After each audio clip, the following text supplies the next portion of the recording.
ওম শান্তি রাজযোগ মেডিটেশন কোর্সের সপ্তম দিনে আপনাদের সবাইকে স্বাগত।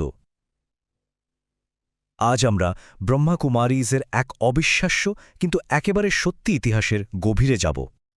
আচ্ছা চলুন এই প্রশ্নটা দিয়েই শুরু করি। ভাবা যায় একজন ৬০ বছর বয়সী সফল হীরা ব্যবসায়ী, যার কিনা সব কিছুই ছিল, তিনি কিভাবে ঈশ্বরের কথা বলার মাধ্যম হয়ে উঠলেন। এই অসাধারণ কাহিনীটাই আজ আমরা জানব। আর এটা কিন্তু কোনো বানানো গল্প বা রূপকথা নয়, এটা একটা বাস্তব ইতিহাস, এক গভীর আধ্যাত্মিক যাত্রার কাহিনী যা লক্ষ লক্ষ মানুষের জীবনকে বদলে দিয়েছে।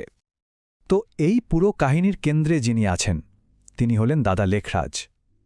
কিন্তু এই সব দিব্য অভিজ্ঞতা শুরু হওয়ার আগে তার জীবনটা ঠিক কেমন ছিল, চলুন আগে সেই দিকটা একটু দেখে নেওয়া যাক। দাদা লেখরাজ ছিলেন সেই সময়ের একজন খুবই সফল হীরা ব্যবসায়ী। নাম, যশ, সম্মান, সুন্দর পরিবার সবই ছিল তার। কিন্তু এত কিছুর পরেও তার মনের ভেতরে একটা গভীর খোঁজ ছিল, ঈশ্বরের আসল পরিচয় জানার জন্য একটা তীব্র আকাঙ্ক্ষা।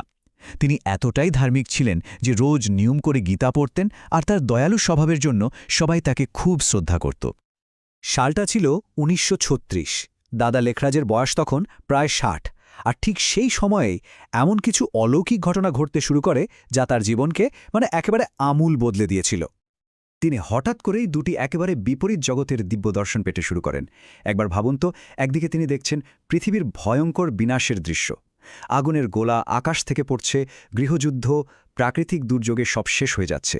আর তার ঠিক পরে তিনি দেখছেন এক স্বর্গীয় জগৎ, একটা স্বর্ণযুগ, যেখানে দেবদেবীরা পরম শান্তি আর পবিত্রতার সাথে বাস করছেন।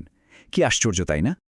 তো এই রকম অদ্ভুত আর পরস্পর বিরোধী দৃশ্য দেখে দাদা লেখরাজের মনেও তো নিশ্চয়ই এই প্রশ্নগুলোই আসছিল।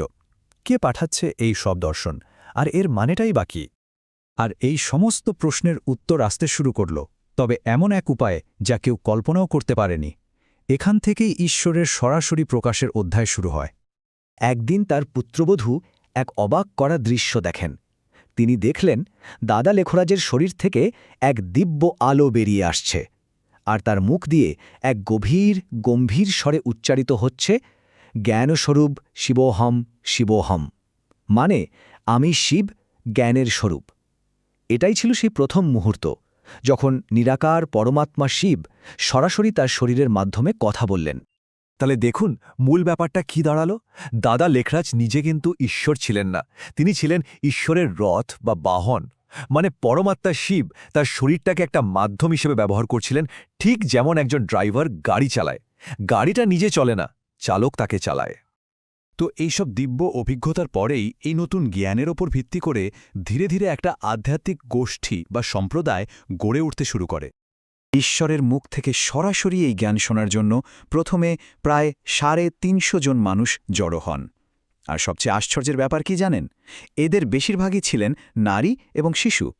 এই ছোট্ট দলটি তখন ওম মণ্ডলী নামে পরিচিতি লাভ করে। তাদের যাত্রা শুরু হয়েছিল হায়দ্রাবাদ থেকে। সেখান থেকে তারা করাচিতে চলে যান এবং সেখানে একটানা ১৪ বছর গভীর তপস্যা ও সাধনায় কাটান।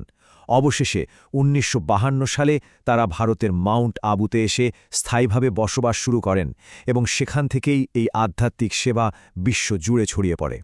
সময়ের সাথে সাথে সেই ছোট্ট ওম মণ্ডলী আজকের এই বিশ্বব্যাপী আধ্যাত্মিক সংস্থায় পরিণত হয়েছে। চলুন দেখি এই রূপান্তরটা কিভাবে হল। পরমাত্মা শিব স্বয়ং দাদা লেখরাজের নতুন নামকরণ করেন প্রজাপিতা ব্রহ্মা, যার মানে হল মানবজাতির পিতা, কারণ তার মাধ্যমেই এক নতুন দিব্য মানবজাতির পত্তন হচ্ছিল। আর তার দেখানো পথে যারা চলেন তারা হলেন তার আধ্যাত্মিক সন্তান, ব্রহ্মা কুমার ও ব্রহ্মা কুমারী। এই নামগুলো থেকেই পরে সংস্থাটির আনুষ্ঠানিক নাম হয় ব্রহ্মা কুমারীস ঈশ্বরীয় বিশ্ববিদ্যালয়। এখানে একটা বিষয় কিন্তু খুব ভালোভাবে বোঝা দরকার। ব্রহ্মা বাবাটে কখনো পূজা করা হয় না। কেন? কারণ তিনি ছিলেন ঈশ্বরের মাধ্যম, তিনি স্বয়ং ঈশ্বর নন। তার জীবনটা ছিল আমাদের সকলের জন্য একটা নিখুঁত উদাহরণ বা রোল মডেল, যে কিভাবে ঈশ্বরের নির্দেশনায় চলে নিজের জীবনকে শ্রেষ্ঠ করে তোলা যায়। তাই স্মরণ বা উপাসনা করা হয় শুধুমাত্র এক নিরাকার পরমাত্মা শিবকে, তার মাধ্যমকে নয়। ব্রহ্মা বাবার জীবন থেকে আমরা এই গভীর শিক্ষাটাই পাই তিনি নিজের জীবন দিয়ে দেখিয়েছেন যখন একজন মানুষ ঐশ্বরিক জ্ঞানকে জীবনে ধারণ করে, নিজেকে পরিবর্তন করার পুরুষার্থ করে, তখন সেই ছোট্ট ব্যক্তিগত পরিবর্তনটাই কিন্তু একদিন পুরো বিশ্ব পরিবর্তনের কারণ বা বীজ হয়ে ওঠে। আত্মিক শক্তি বাড়াতে হলে প্রতিদিনের মুরলি স্মরণই আমাদের সর্বোত্তম সহায়। এই কারণে আপনার জন্য আমরা নিয়ে আসি মাত্র 5 মিনিটে সুন্দর ছবি সহ বাংলা মুরলি সামারি। আরও গভীরতা ও স্পষ্টতা পেতে চ্যানেলটি সাবস্ক্রাইব করে সাথে থাকুন। ধন্যবাদ। ওম শান্তি।